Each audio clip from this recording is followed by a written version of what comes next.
व्हिटाकर यांचे वर्गीकरणाचे निकष.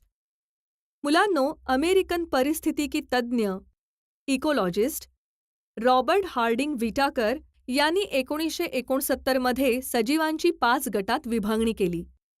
तर आता आपण रॉबर्ट हार्डिंग व्हिटाकर यांनी केलेल्या सजीवसृष्टीच्या विभाजनाची माहिती घेऊया.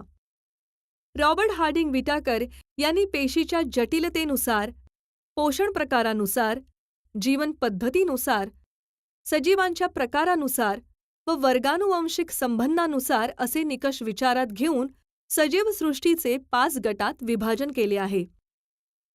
आता हा बाजूचा तक्ता पहा. या तक्त्याचे निरीक्षण केले तर आपल्याला पंचसृष्टी वर्गीकरणाच्या पद्धतीविषयी कल्पना येते. सजीव: आदिकेंद्रकी, दृश्यकेंद्रकी. आदिकेंद्रकी एकपेशीय, दृश्यकेंद्रकी एकपेशीय, बहुपेशीय.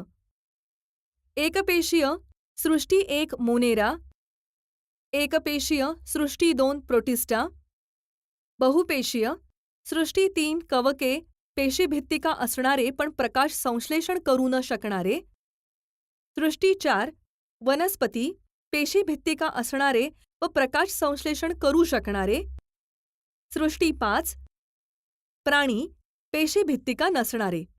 तर मुलांनो, आता आपण सर्वप्रथम व्हिटाकर यांनी विचारात घेतलेल्या निकषांविषयी माहिती पाहूया. 1. पेशीची जटिलता. Complexity of cell structure. आदिकेंद्रकी, दृश्यकेंद्रकी. पेशी हे सर्व सजीवांचे संरचनात्मक, कार्यात्मक आणि जैविक एकक आहे. पेशी हे जीवनाचे सर्वात लहान एकक आहे. हे विविध पदार्थांचे संघटित रूप आहे. त्यांच्यामध्ये ज्या क्रिया घडतात त्यालाच आपण जीवन असे म्हणतो. म्हणून सजीवांच्या वर्गीकरणासाठी पेशीच्या जटिलतेचा अभ्यास करणे खूप आवश्यक आहे. या पेशीच्या जटिलतेच्या अभ्यासासाठी रॉबर्ट व्हिटाकर यांनी आदिकेंद्रकी व दृश्यकेंद्रकी असे वर्गीकरण केले आहे. आदिकेंद्रकी पेशीत फक्त प्रदव्य पटल, पेशीद्रव्य व केंद्रकद्रव्य एवढेच घटक आढळतात.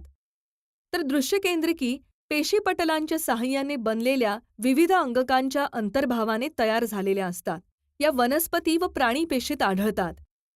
यात पेशीभित्तिका, पेशीपटल, केंद्रक असते.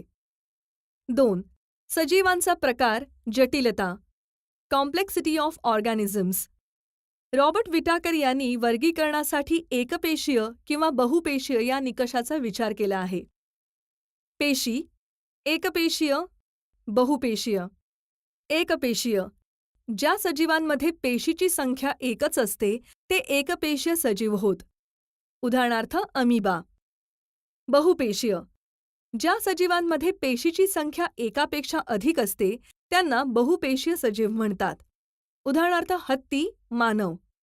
अशा प्रकारे व्हिटाकर यांनी एकपेशीय व बहुपेशीय हा निकष वर्गीकरणासाठी वापरला आहे. 3. पोषणाचा प्रकार, मोड ऑफ न्यूट्रिशन. व्हिटाकर यांनी वर्गीकरणासाठी पोषणाच्या प्रकारांचाही विचार केला आहे. वनस्पती, प्रकाश संश्लेषण, स्वयंपोषी.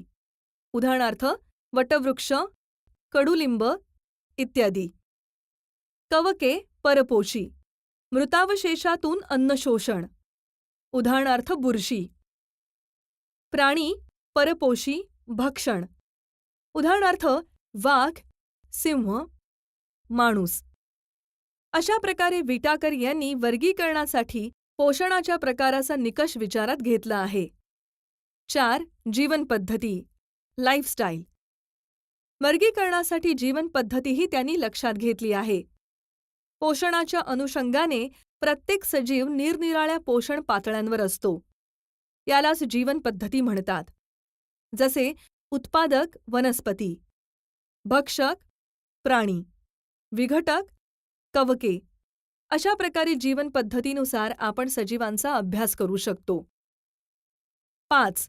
वर्गानुवंशिक संबंध, फिलोजेनेटिक रिलेशनशिप.